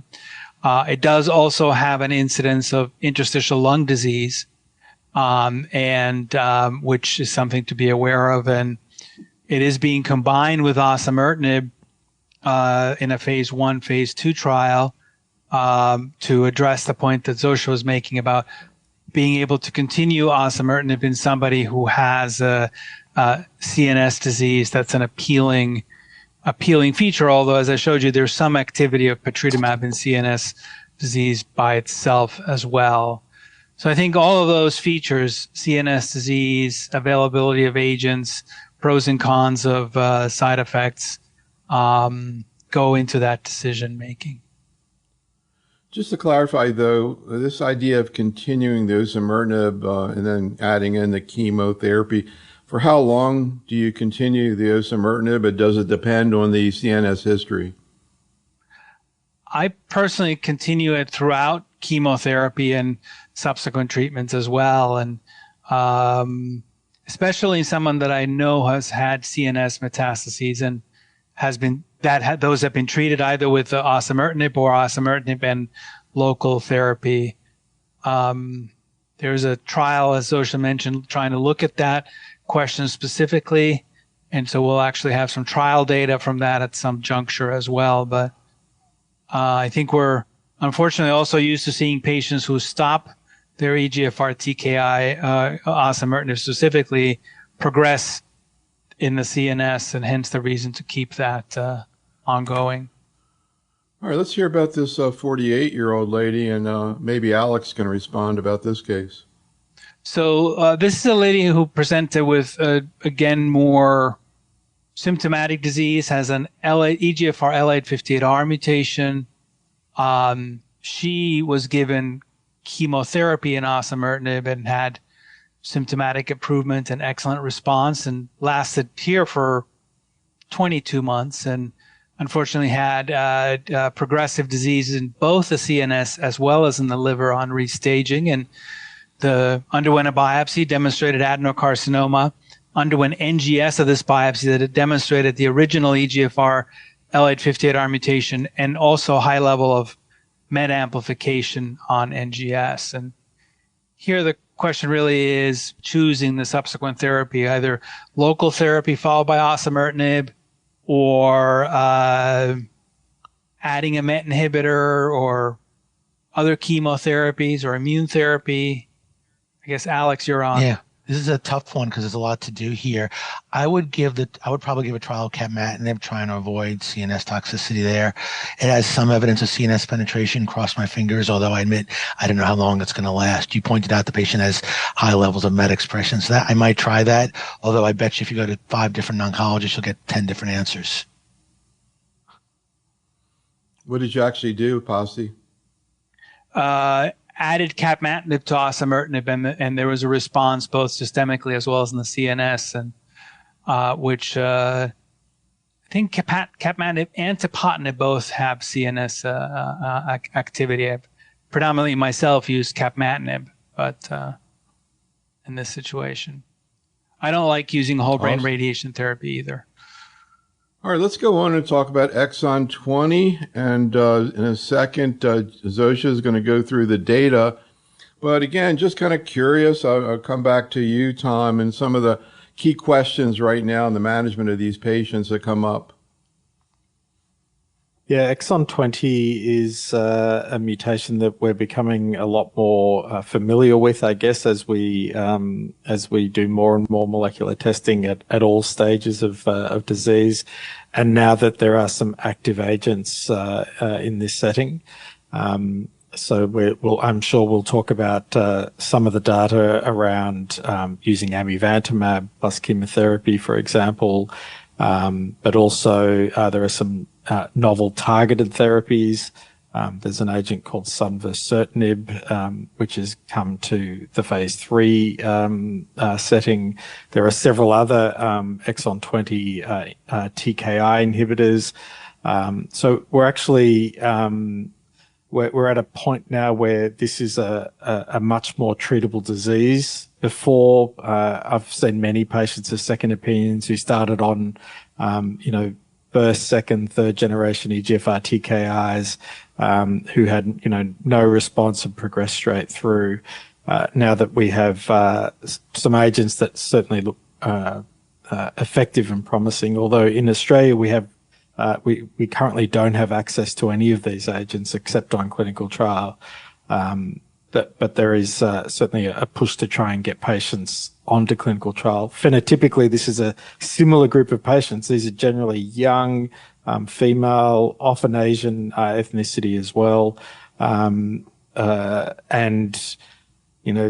in a similar situation, hopeful for something that's going to control the disease, and similarly also have a predilection for CNS metastases. So having agents that penetrate the CNS, and there are some agents now available, as well as having better targeted agents, in addition to having the antibody drug conjugates and amivantamab, certainly holds promise in this group of patients going forward.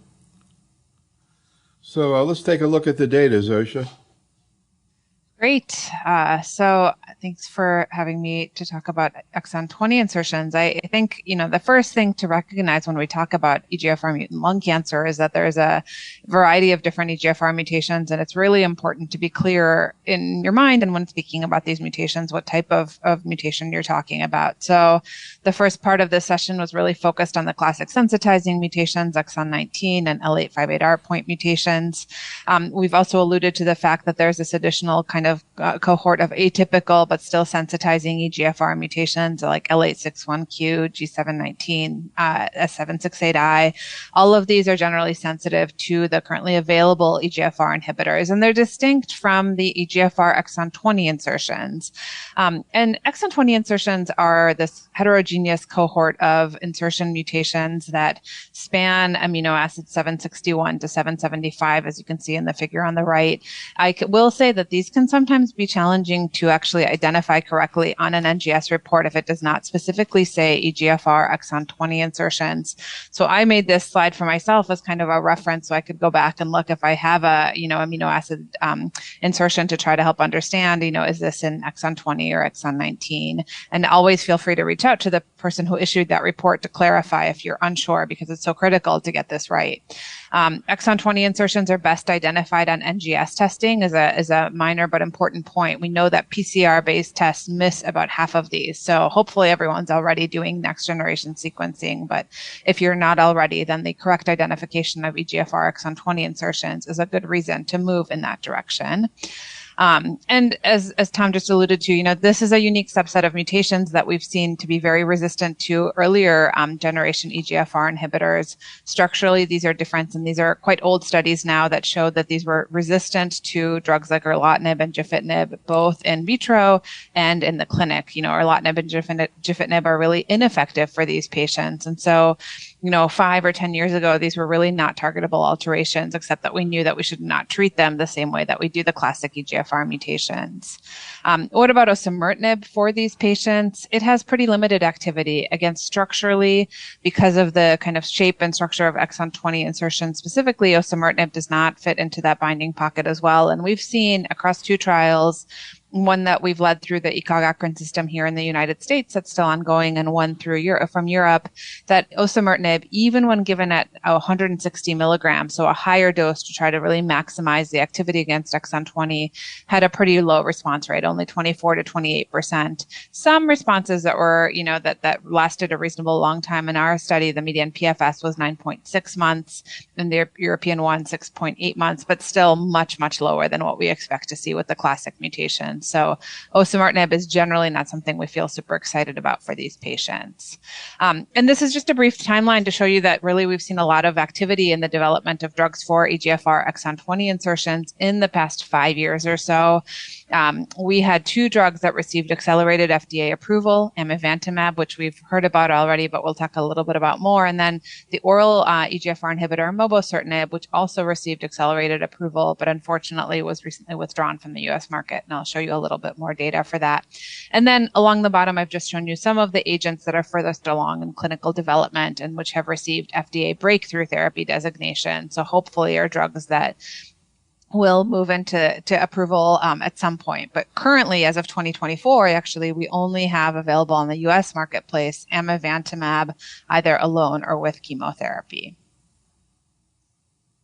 So amivantamab, I won't belabor the mechanism of action because we've already heard this here, but I will say that this was actually the first approved therapy for patients with EGFR exon 20 insertions.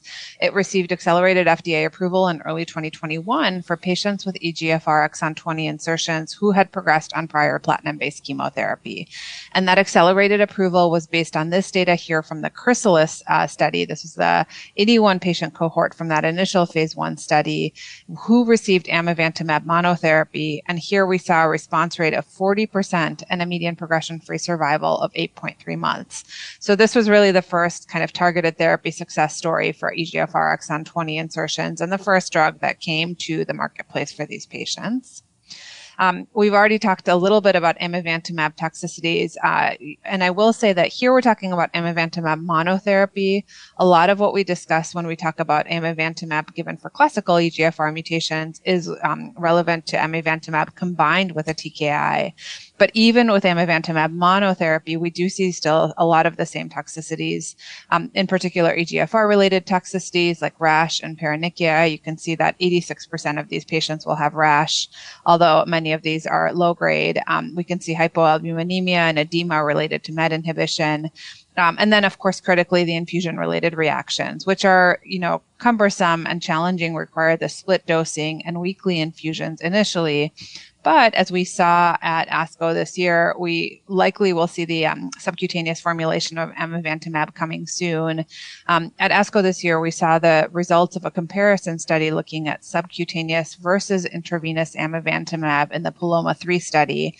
Here, this was amivantamab combined in both arms with lazertinib for patients with classical mutations. But what we saw was that pharmacologically, sub-Q amivantamab was non-inferior to intravenous amivantamab, and it had a shorter administration time, less than 5 minutes. It didn't require the split dosing, and as you might expect, this led to higher patient satisfaction and overall improvements in patient quality of life. I will say that infusion-related reactions were clearly less common with this drug, 13% with sub-Q versus 66%, which is consistent with what we've seen with the IV formulation. And so I think it will lead to improvements in the infusion reactions, but it does not affect the frequency of the other toxicities, such as EGFR and MET-mediated toxicities. But likely sub-Q amivantamab will come soon. And then for EGFR exon 20 insertion patients, we had the results of the Papillon study presented at ESMO last year. This was a first-line study that looked at the use of amivantamab in combination with chemotherapy as a first-line treatment for patients with EGFR exon 20 insertions. Pretty straightforward study design, 1-to-1 randomization of chemo plus amivantamab or chemo alone with crossover to amivantamab at progression, and the primary endpoint here was PFS. And this was a positive study. We saw a clear improvement in progression-free survival from 6.7 to 11.4 months. Hazard ratio for PFS was about 0.4. The interim analysis for survival was not yet mature, but there was a trend towards an improvement in survival as well. When we look at the safety of chemotherapy plus amivantamab, this is really, I think, taking the toxicities that we've talked about with amivantamab and adding them to the toxicities of chemotherapy. So you see all of the dermatologic, MET-related toxicities, infusion reactions with AMI, plus the chemotherapy toxicities like fatigue, myelosuppression, nausea, things like that. But overall, I think what was encouraging is while we did see a fair number of dose reductions, there was a relatively 24% discontinuation. We can argue whether that's low or not. Only 7% of patients did discontinue amivantamab. So I think these are toxicities that for a robust patient can be managed with close monitoring. So all of this data has led the Papillon study now to be added to the NCCN guidelines as a first-line therapy option for patients, amivantamab plus chemotherapy. But I will say that also the NCCN guidelines still also allow the choice of using chemotherapy followed by amivantamab. And in my practice, I think that that's an approach that I might consider for patients who are more frail, where you're really worried about the combination approach with all three drugs up front. Using chemotherapy followed by amivantamab, I think is reasonable. So what about oral drugs? Briefly to say there's a number of these in development. These have to be uniquely designed to target exon 20 insertions because of the steric hindrance that these insertion mutations cause. And we've seen a number of these drugs in development, including mobocertinib, which we'll talk about in a moment, and then some of the newer drugs, which are now in clinical trials. So mobocertinib, as I already mentioned, was an oral drug that received accelerated FDA approval based on pretty encouraging phase 1-2 data, response rate of about 30%, median progression-free survival about 7 months, but unfortunately fairly high rates of diarrhea and rash, as you can see here. This was then studied in a first-line confirmatory study that was led by Pasi and colleagues of the EXCLAIM-2 study. And this study took newly diagnosed patients with EGFR exon 20 insertions. And unlike the Papillon study where amivantamab was added to chemotherapy, here this was mobocertinib monotherapy versus chemotherapy. And the bottom line of this study is that unfortunately it was a negative study. Mobocertinib performed here really as we might expect, similar to what we'd seen in earlier studies. The median progression-free survival here was 9.6 months. Response rate was about what we'd expect. But the chemotherapy arm also performed quite well, I would say somewhat unexpectedly well for this patient population with a median PFS of 9.6 months. And as a result, the study was negative. So based on these results, actually, Takeda has voluntarily withdrawn mobocertinib from the United States marketplace because this was their confirmatory study. And so it's no longer available here in the US. We do, however, have a number of new drugs that are currently being explored in ongoing phase 1-2, and I'll show you at the end phase 3 studies. Just to highlight a couple of them, the first is zipalertinib, formerly known as CLN-081. This was an oral drug that was, again, specifically developed to target EGFR exon 20 insertions. And in a cohort focusing here on 39 patients treated at the recommended phase 2 dose of 100 milligrams BID, we saw a response rate of 41%. Median PFS was about 12 months. And if we look at the safety, we do still see the same types of toxicities that we saw with mobocertinib and other EGFR inhibitors. But what we're starting to see is that the grade 3 toxicity rates are much lower than we've seen previously. So not toxicity free, but I think we're starting to move in the direction of better tolerability. Next, we have sunvocertinib, the drug formerly known as DCD-9008. At ASCO this year, Dr. Yang presented some updated data from their ongoing phase 2 study. Again, these were previously treated patients with EGFR exon 20 insertions, 107 patients treated at 300 milligrams daily, and the response rate here was 45%. There was not a median duration of response reached here, but the 9-month disease-free survival rate was 57%. And again, if we look here with the sunvo data, they presented only the rates of grade 3 or greater treatment-related adverse events in this presentation. And I will note that 17% of these patients did have grade 3 or higher diarrhea. So that's something we'll have to keep an eye on. And about a third of them required dose reduction. But overall, another drug with, I think, relatively lower rates of rash and safety profile that seems to be at least heading in the better direction.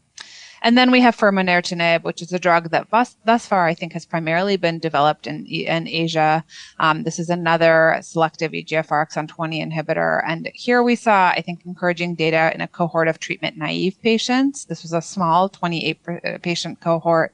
But in the treatment-naive setting with Firmo, we saw a response rate of 78.6% and a median duration of response of 15 months. And then if we look at previously treated patients, again, small numbers here, but depending on the dose that you look at, the response rate between 38 and 46%. I think these are encouraging data that may suggest that perhaps using this TKI in the frontline setting may have a little bit more activity, which we've seen also with some other targeted therapies.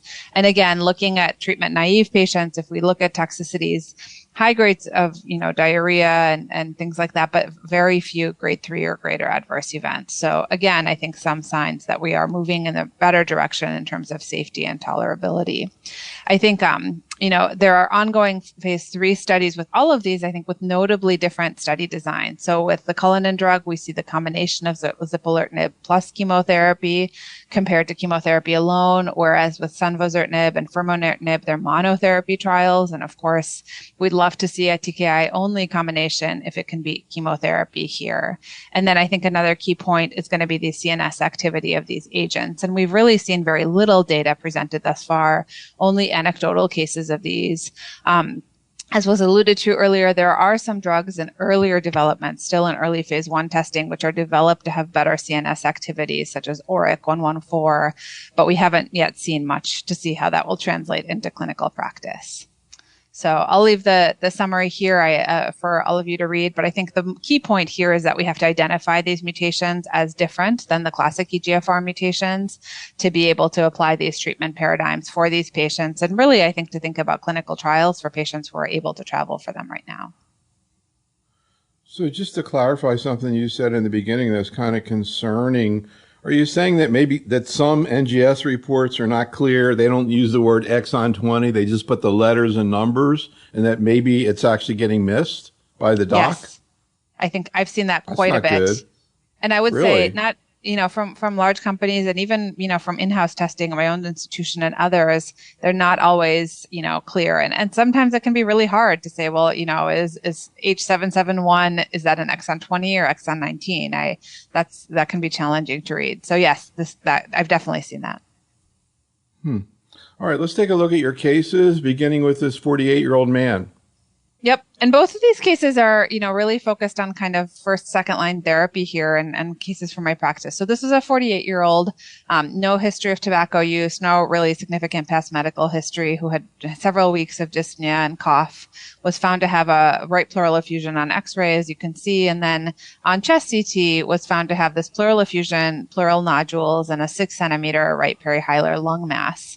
The PET scan showed a right adrenal metastasis, and a brain MRI was obtained and was also negative. So the patient underwent a diagnostic procedure with a right VATS and pleural biopsy, as well as a talc pleurodesis to try to manage the pleural effusion at the same time. The pathology from the pleural biopsy showed lung adenocarcinoma. And this was one of these cases where the NGS report came back with this, N771, H773 duplication, as well as a concomitant P53 mutation and PDL1 high, 80%. So I've gone back to my little table that I've made for myself as a reference, and you can see that this falls into exon 20. So this was an exon 20 insertion for this patient. So maybe I'll pause here and say, because the next step is, what we did for this patient. So newly diagnosed patient now with EGFR exon 20 insertions. I think, in my practice, the Papillon data is compelling. And for a young and healthy patient like this, I personally would lean towards the combination of chemotherapy and amivantamab. But maybe we can ask the others how they feel about adopting that. Let me ask Alex, but also, Alex, can you comment on the issue of IOs with exon 20? We've heard the story in terms of classical mutations, but I'm not sure I know much about exon 20 and IO. She's got this patient has a TPS of 80%. Yeah, so for me, I would agree with Zofia, I would definitely give Papillon, Carbopem, AMI at this point. The patient's young and healthy, and we want the patient to get all targeted therapy. We don't have the data like we do in typical EGFR mutations, but biologically, I'm not sure there's a reason I would think about this any differently than a classical EGFR mutation. So I would shy away from it. I don't think it's technically wrong. The biggest concern with the classical EGFR mutations are patients that got OC, they got checkpoint inhibitor, then got osimertinib and developed pneumonitis. We don't have as robust data here, but based upon all the studies, many of those patients would have gotten prior IO, and we haven't seen any issues. But I would not give it in combination. So if you're going to give the patient amivantamab, I would give the patient Carbopem, AMI at this point. It's amazing how often, in spite of talking about things, it seems like a million times that I don't hear stuff or we don't bring out things that are really important. I'm really curious, in general, what do you think a doc in practice would do with this kind of report? Do you think they would treat it with osimertinib, ignore it, or any thoughts, Zofia? I think we could probably all, tell stories of patients we've seen in consultation. I think my hope is that through programs like this, a doc like this will know to ask either the doctor who issued the report or to reach out to, someone who, a thoracic oncologist to ask for advice, because it's really complicated. I've seen all of the above done, and sometimes they'll just throw up their hands and say, I don't know, maybe this isn't relevant. I'll just give them chemo. Sometimes they'll say, I see EGFR and I'll treat with osimertinib, but it's really complicated. Alex, they need your little handy table.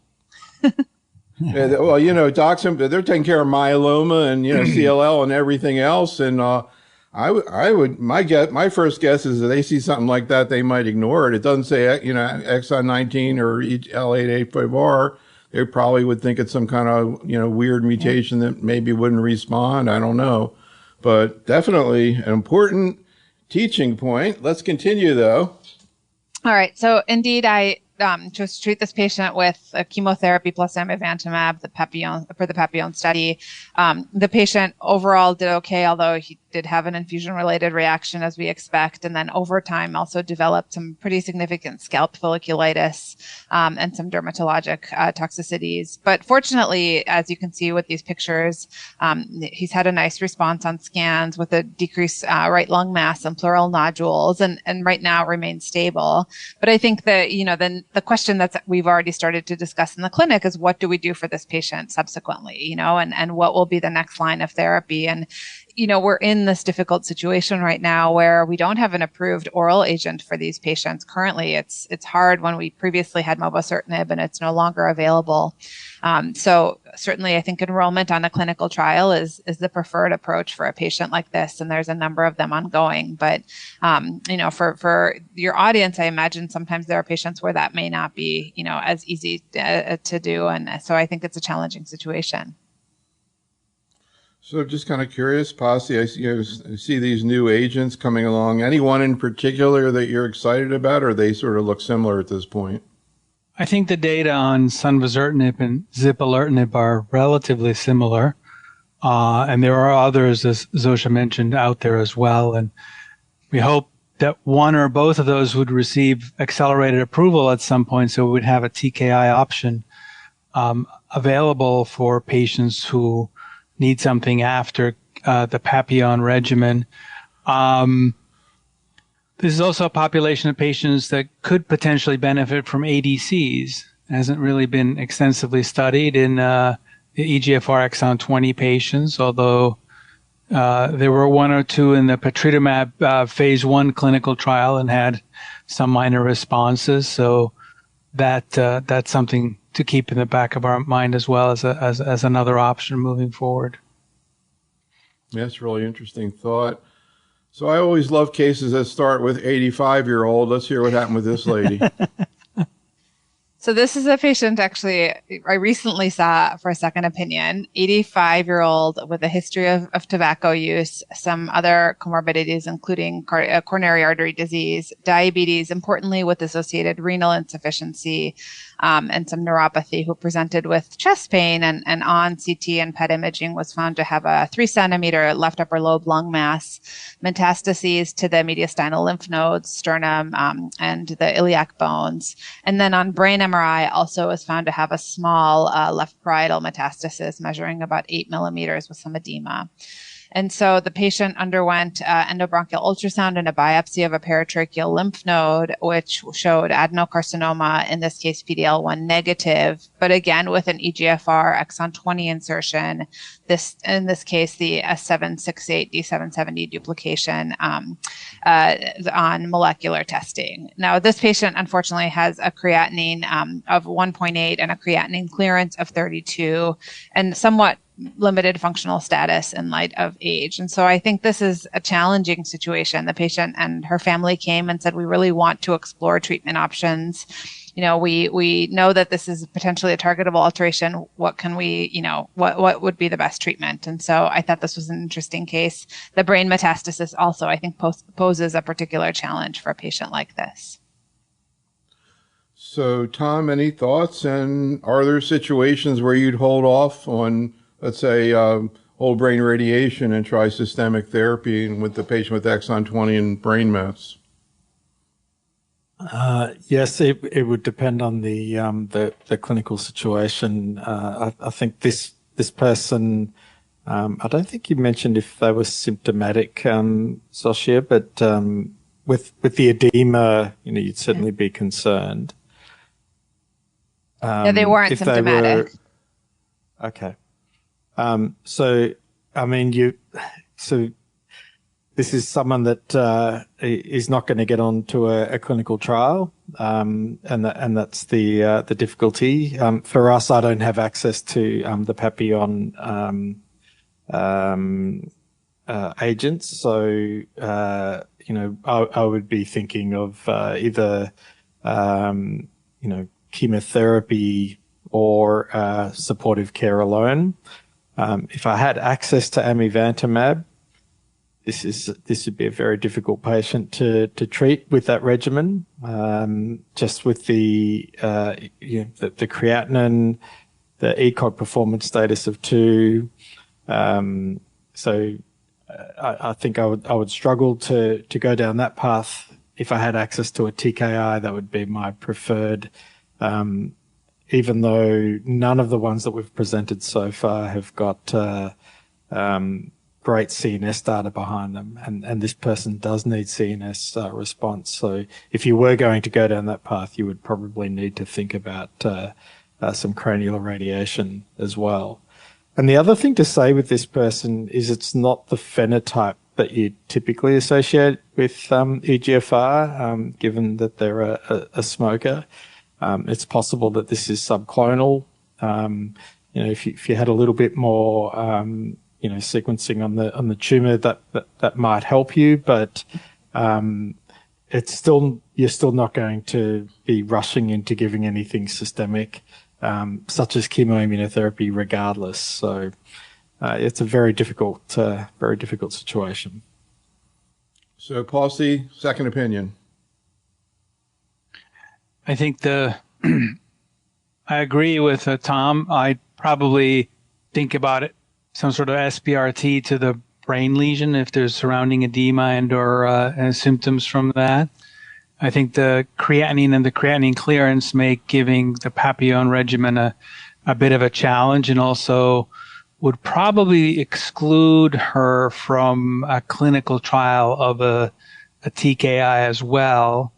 Often with that kind of creatinine clearance as well as the functional status. So it's a tough one. Could potentially do single agent chemotherapy. Not eligible really for single agent amivantamab because it hasn't had prior treatment. So I think it's a real challenge. So everybody's really curious to know what happens, Zofia. Yeah. So, we talked through all of this and we discussed the options of, supportive care, which I think would be certainly very reasonable for a patient like this. We also discussed trying to get single agent amivantamab approved in a patient considered chemotherapy ineligible, essentially, and seeing if that would be approved. I think a key point here is that I would not expect amivantamab to have much CNS penetration in a patient like this. So I think I would still favor, SRS radiation to that lesion if we were going to go down the road of amivantamab. And I will say, I think amivantamab, even as a single agent for an 85-year-old with limited functional status, can be challenging, the infusion-related reactions and the side effects. So, we talked through that and the patient and family we're going to consider and follow up with their local oncologist, but we're leaning towards supportive care. This concludes our program. Special thanks to our faculty, and thank you for listening.